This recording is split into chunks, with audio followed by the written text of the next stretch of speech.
ನಮ್ಮ ಜೊತೆ C T Ravi ಇದ್ದಾರೆ, ಅವ್ರನ್ನ ಮಾತಾಡ್ತಾ ಹೋಗ್ತಾನೆ ನೇರವಾಗಿ. ಸರ್, ಗೃಹ ಸಚಿವರು ಒಂದು ಮಾತನ್ನ ಹೇಳಿದ್ದಾರೆ.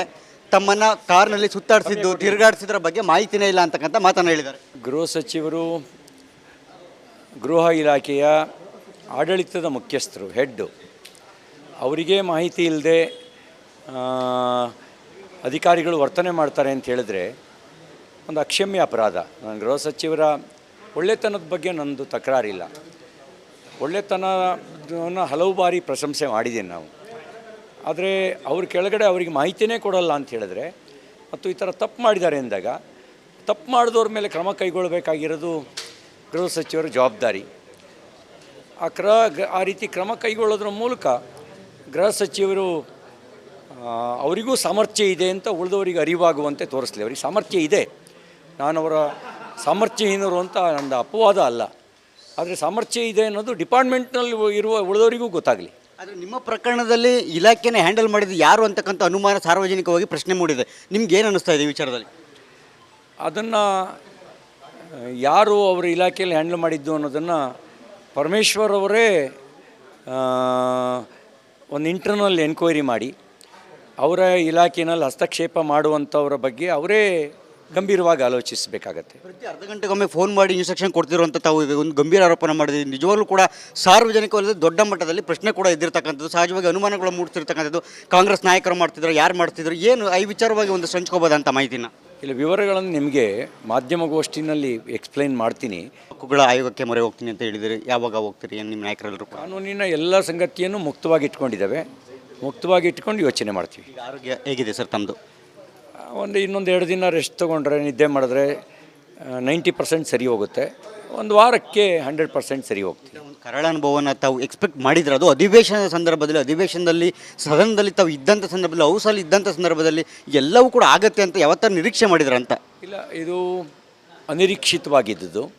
ಆದರೆ ಜೀವನದಲ್ಲಿ, ನನ್ನ ಸಾರ್ವಜನಿಕ ಜೀವನದಲ್ಲಿ ಇವು ಹೊಸದಲ್ಲ. 4 ಬಾರಿ MLA ಆಗಿ, 2 ಬಾರಿ ಮಂತ್ರಿಯಾಗಿ, ಈಗ ವಿಧಾನ ಪರಿಷತ್ತಿನ ಸದಸ್ಯನಾಗಿ, ರಾಷ್ಟ್ರೀಯ ಮಟ್ಟದವರೆಗೂ, ರಾಜ್ಯ ಮತ್ತು ರಾಷ್ಟ್ರದ ಮಟ್ಟದವರೆಗೂ ಪಕ್ಷದ ಜವಾಬ್ದಾರಿ ನಿರ್ವಹಿಸಿದ ನಂತರ ಈಗ ಅದನ್ನು ಮಾಡುವ ಧೈರ್ಯ ತೋರಿಸ್ತಾರೆ ಅನ್ನೋದು ನನಗೆ ಅವ್ರು ಯಾಕೆ ಹೀಗೆ ಮಾಡಿದ್ರು ಅಂತ ಯೋಚಿಸಬೇಕಾಗಿರೋದು. ಉಳಿದಿದ್ದು ಯಾವುದು ಹೊಸತಲ್ಲ. ಕ್ಯಾಮ್ರಾ ಪರ್ಸನ್ ಹರಿಪ್ರಸಾದ್ ಜೊತೆ ಸುರೇಶ್, ರಿಪಬ್ಲಿಕ್ ಕನ್ನಡ, ಬೆಂಗಳೂರು. ನಮ್ಮ ಜೊತೆ ಸಿ ಟಿ ರವಿ ಇದ್ದಾರೆ, ಅವ್ರನ್ನ ಮಾತಾಡ್ತಾ ಹೋಗ್ತಾನೆ ನೇರವಾಗಿ. ಸರ್, ಗೃಹ ಸಚಿವರು ಒಂದು ಮಾತನ್ನು ಹೇಳಿದ್ದಾರೆ. ತಮ್ಮನ್ನ ಕಾರ್ನಲ್ಲಿ ಸುತ್ತಾಡಿಸಿದ್ದು, ತಿರುಗಾಡಿಸಿದ್ರ ಬಗ್ಗೆ ಮಾಹಿತಿನೇ ಇಲ್ಲ ಅಂತಕ್ಕಂಥ ಮಾತನ್ನು ಹೇಳಿದ್ದಾರೆ. ಗೃಹ ಸಚಿವರು ಗೃಹ ಇಲಾಖೆಯ ಆಡಳಿತದ ಮುಖ್ಯಸ್ಥರು, ಹೆಡ್ಡು. ಅವರಿಗೆ ಮಾಹಿತಿ ಇಲ್ಲದೆ ಅಧಿಕಾರಿಗಳು ವರ್ತನೆ ಮಾಡ್ತಾರೆ ಅಂತ ಹೇಳಿದ್ರೆ ಒಂದು ಅಕ್ಷಮ್ಯ ಅಪರಾಧ. ನಾನು ಗೃಹ ಸಚಿವರ ಒಳ್ಳೆತನದ ಬಗ್ಗೆ ನನ್ನದು ತಕರಾರಿಲ್ಲ. ಒಳ್ಳೆತನವನ್ನು ಹಲವು ಬಾರಿ ಪ್ರಶಂಸೆ ಮಾಡಿದ್ದೀನಿ ನಾವು. ಆದರೆ ಅವ್ರ ಕೆಳಗಡೆ ಅವರಿಗೆ ಮಾಹಿತಿನೇ ಕೊಡಲ್ಲ ಅಂತ ಹೇಳಿದ್ರೆ ಮತ್ತು ಈ ಥರ ತಪ್ಪು ಮಾಡಿದ್ದಾರೆ ಅಂದಾಗ ತಪ್ಪು ಮಾಡಿದವ್ರ ಮೇಲೆ ಕ್ರಮ ಕೈಗೊಳ್ಳಬೇಕಾಗಿರೋದು ಗೃಹ ಸಚಿವರ ಜವಾಬ್ದಾರಿ. ಆ ರೀತಿ ಕ್ರಮ ಕೈಗೊಳ್ಳೋದ್ರ ಮೂಲಕ ಗೃಹ ಸಚಿವರು ಅವರಿಗೂ ಸಾಮರ್ಥ್ಯ ಇದೆ ಅಂತ ಉಳಿದವರಿಗೆ ಅರಿವಾಗುವಂತೆ ತೋರಿಸ್ಲಿ. ಅವರಿಗೆ ಸಾಮರ್ಥ್ಯ ಇದೆ, ನಾನು ಅವರ ಸಾಮರ್ಥ್ಯಹೀನರು ಅಂತ ನನ್ನ ಅಪವಾದ ಅಲ್ಲ. ಆದರೆ ಸಾಮರ್ಥ್ಯ ಇದೆ ಅನ್ನೋದು ಡಿಪಾರ್ಟ್ಮೆಂಟ್ನಲ್ಲಿ ಇರುವ ಉಳಿದವರಿಗೂ ಗೊತ್ತಾಗಲಿ. ಆದರೆ ನಿಮ್ಮ ಪ್ರಕರಣದಲ್ಲಿ ಇಲಾಖೆನೇ ಹ್ಯಾಂಡಲ್ ಮಾಡಿದ್ದು ಯಾರು ಅಂತಕ್ಕಂಥ ಅನುಮಾನ ಸಾರ್ವಜನಿಕವಾಗಿ ಪ್ರಶ್ನೆ ಮೂಡಿದೆ. ನಿಮ್ಗೆ ಏನು ಅನ್ನಿಸ್ತಾ ಇದೆ ಈ ವಿಚಾರದಲ್ಲಿ?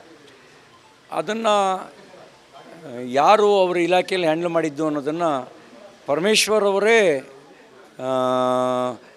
ಒಂದು ಇಂಟರ್ನಲ್ ಎನ್ಕ್ವೈರಿ ಮಾಡಿ ಅವರ ಇಲಾಖೆಯಲ್ಲಿ ಹಸ್ತಕ್ಷೇಪ ಮಾಡುವಂಥವ್ರ ಬಗ್ಗೆ ಅವರೇ ಗಂಭೀರವಾಗಿ ಆಲೋಚಿಸಬೇಕಾಗತ್ತೆ. ಪ್ರತಿ ಅರ್ಧ ಗಂಟೆಗೊಮ್ಮೆ ಫೋನ್ ಮಾಡಿ ಇನ್ಸ್ಟ್ರಕ್ಷನ್ ಕೊಡ್ತಿರುವಂಥ ತಾವು ಒಂದು ಗಂಭೀರ ಆರೋಪನ ಮಾಡಿದ್ದೀವಿ. ನಿಜವಾಗ್ಲೂ ಕೂಡ ಸಾರ್ವಜನಿಕವಲ್ಲದೆ ದೊಡ್ಡ ಮಟ್ಟದಲ್ಲಿ ಪ್ರಶ್ನೆ ಕೂಡ ಇದ್ದಿರ್ತಕ್ಕಂಥದ್ದು, ಸಹಜವಾಗಿ ಅನುಮಾನಗಳು ಮೂಡ್ತಿರ್ತಕ್ಕಂಥದ್ದು. ಕಾಂಗ್ರೆಸ್ ನಾಯಕರು ಮಾಡ್ತಿದ್ರು, ಯಾರು ಮಾಡ್ತಿದ್ರು, ಏನು ಈ ವಿಚಾರವಾಗಿ ಒಂದು ಹಂಚ್ಕೋಬೋದಂತ ಮಾಹಿತಿನ ಇಲ್ಲ, ವಿವರಗಳನ್ನು ನಿಮಗೆ ಮಾಧ್ಯಮಗೋಷ್ಠಿನಲ್ಲಿ ಎಕ್ಸ್ಪ್ಲೈನ್ ಮಾಡ್ತೀನಿ. ಹಕ್ಕುಗಳ ಆಯೋಗಕ್ಕೆ ಮೊರೆ ಹೋಗ್ತೀನಿ ಅಂತ ಹೇಳಿದರೆ ಯಾವಾಗ ಹೋಗ್ತೀರಿ? ಏನು ನಿಮ್ಮ ನಾಯಕರೆಲ್ಲರೂ ಕಾನೂನಿನ ಎಲ್ಲ ಸಂಗತಿಯನ್ನು ಮುಕ್ತವಾಗಿ ಇಟ್ಕೊಂಡಿದ್ದಾವೆ, ಮುಕ್ತವಾಗಿ ಇಟ್ಕೊಂಡು ಯೋಚನೆ ಮಾಡ್ತೀವಿ. ಆರೋಗ್ಯ ಹೇಗಿದೆ ಸರ್ ತಮ್ಮದು?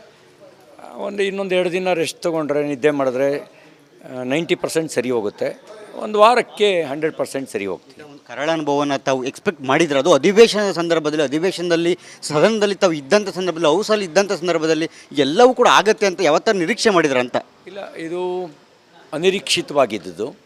ಆದರೆ ಜೀವನದಲ್ಲಿ, ನನ್ನ ಸಾರ್ವಜನಿಕ ಜೀವನದಲ್ಲಿ ಇವು ಹೊಸದಲ್ಲ.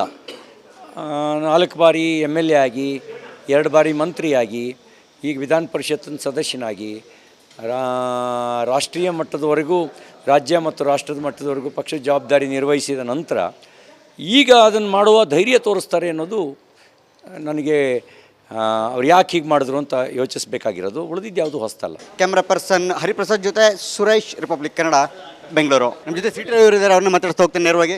ಸರ್, ಗೃಹ ಸಚಿವರು ಒಂದು ಮಾತನ್ನು ಹೇಳಿದ್ದಾರೆ.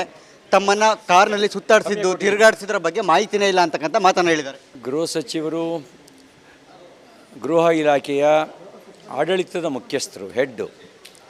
ಅವರಿಗೆ ಮಾಹಿತಿ ಇಲ್ಲದೆ